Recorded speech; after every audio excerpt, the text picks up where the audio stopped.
Jersey गाय के दूध पिया 5 किलो, लेकिन भैया देसीला गाय के दूध जवन आधा किलो एनर्जी दे दी ना। केतनो है भैया केतनो जैनी है, केहू पवन सिंह न बन पई है।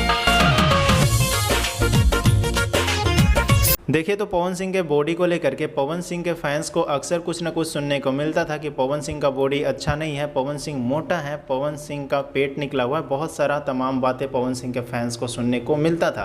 लेकिन अभी अभी पवन सिंह ने एक वीडियो को शेयर किया और बता दिया कि पवन सिंह नाम ही काफ़ी है। और यहाँ पर आप देख सकते हो बहुत ही बेहतरीन तरीके का बॉडी पवन सिंह ने बनाया है, जो कि अभी अभी पवन सिंह अपने इंस्टाग्राम के ऑफिशियल अकाउंट से ये वीडियो को शेयर करते हुए बताया कि पवन सिंह नाम है बेटा, मूड बनने में टाइम लगता है, लेकिन जब मूड बन जाता है तो किसी का भी मैं सुनता नहीं हूँ। और यहाँ पे देख सकते हो पवन सिंह कितना बेहतरीन बॉडी बनाए हैं, और इसी बॉडी को कहते हैं देसी गाय के दूध से बना बॉडी। और इस बॉडी को देखने के बाद लग रहा है कि हाँ, कोई बॉलीवुड का एक्टर से कम ये बॉडी नहीं है। बाकी आपको पवन सिंह का बॉडी कैसा लगा आप लोग कमेंट में ज़रूर बताइएगा। और यहाँ पे देख सकते हो कितना बेहतरीन बॉडी है, ये सुई वाला बॉडी ना है भाई, देसी गाय के दूध से बनाया हुआ बॉडी है। बाकी वीडियो आपको अच्छा लगा तो वीडियो को लाइक करके शेयर कर दो, ताकि पवन सिंह के तमाम फैंस के पास वीडियो पहुंच जाए और सभी को पता चल जाए कि पवन सिंह का बॉडी लुक कितना बेहतरीन हो चुका है। तो बस आज की इस वीडियो में इतना ही, मिलते हैं किसी नए वीडियो के साथ में। धन्यवाद दोस्तों।